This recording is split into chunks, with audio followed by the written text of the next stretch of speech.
The episode begins in 1968. On a talk show, two epidemiologists discuss options for the possible extinction of humanity during a global pandemic. A brief guide on plagiarism Inc. ends with a story about fungi, in particular, about the genus Cordyceps, parasitic organisms that can completely capture the host's body. The only thing that saves a person from infection with a fungus is that Cordyceps dies at a temperature of over 34 degrees Celsius, which is 2 degrees below the normal temperature of the human body.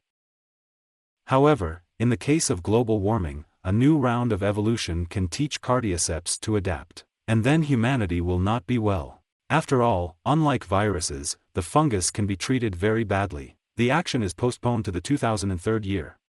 The main character Joel, a veteran of the Gulf War, will have a daughter, Sarah. Today is his birthday, but the single father, exhausted by work, completely forgot about him. Soon the hero's brother named Tommy breaks into the house. The men are going to work, dropping the girl off at school on the way, where she learns to distinguish the subject from the predicate. This will definitely come in handy in life. After school, Sarah goes to the watch store to secretly repair her father's old watch. During the repair process, police cars pass by the window, followed by firefighters. There are riots in the city caused by an outbreak of a mysterious disease, which is tirelessly repeated on the radio and TV. The owner of the store sends out a young client to close early in order to avoid trouble. When she gets home, Sarah visits her neighbors, an elderly married couple taking care of an old grandmother in the last stage of senility.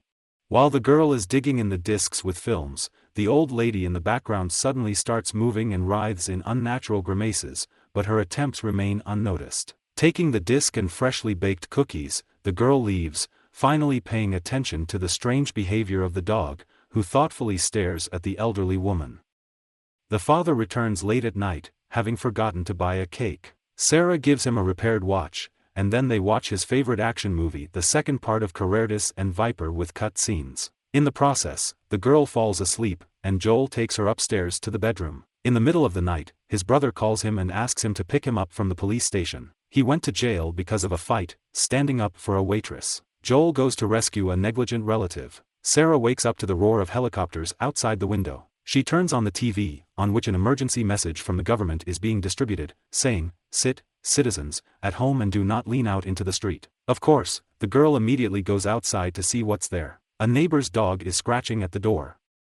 Sarah wants to take him home, but he breaks out and runs away to look for a new shelter. Then she herself goes to the neighbor's, whose door is open, despite the late time. In the house, the girl finds first a pool of blood, and then its source, the wounded owner. His wife is lying at a distance, a sick old woman is bending over her. Grandma is like a wild animal gnawing on a woman's body. When she looks up, Sarah sees disgusting tentacles sticking out of her mouth. In a panic, the girl runs outside, where her father and uncle arrived just in time. Joel knocks out the old lady who rushed after him with a monkey wrench, after which they jump into a pickup truck and drive away from the city. On the way, Sarah looks fearfully at the apocalypse happening outside the windows. Burning houses, blocked roads, police cars. Having stumbled upon a traffic jam consisting of the same smart guys who want to get out, Joel tells them to take a shortcut through the fields. But the army is already stationed there. The heroes return to the city, mob anarchy reigns on the streets, folk festivals smoothly turn into riots with fights and other self-mutilation.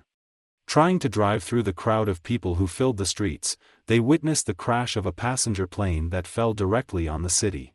The part dropped by the explosion overturns the pickup truck. Sarah wakes up in the car.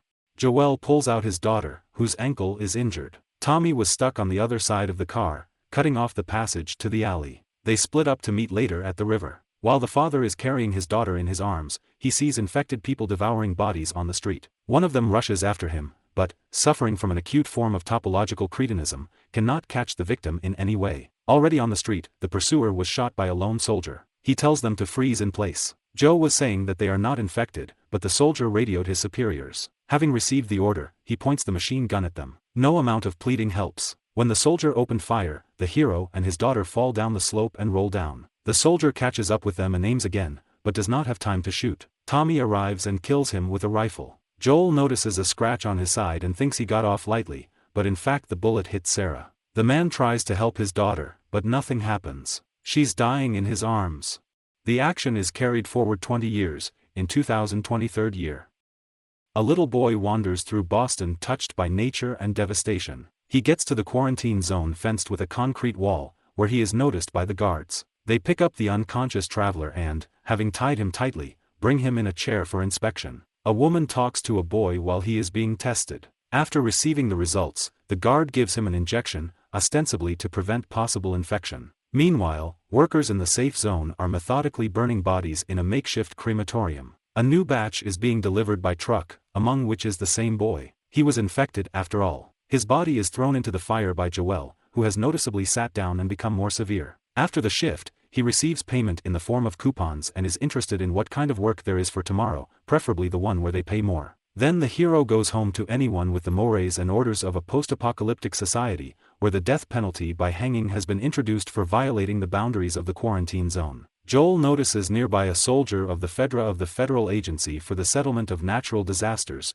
which now runs everything. He sells him contraband pills and asks him to get a serviceable car battery. In response, the soldier warns that it is better not to make outings for goods in the next couple of days. The agency will conduct a sweep of the cicada terrorist cell. At this time, Joel's partner Tez, beaten by the henchman of another smuggler, promises to settle the matter peacefully and not to make claims. The bottom line is that the dealer sold the promised battery to a third party, which can cause the anger of the hero, whom criminals fear for a cool temper, a quick temper, the ability to assess the chances and punch into the soup. The negotiations are interrupted by an explosion, from which not only the stunned bandits, but also the wall fly apart. The test gets out and finds itself right in the middle of a firefight between soldiers and cicada rebels. She is arrested in the process. In a closed room, a teenage girl is chained to a pipe.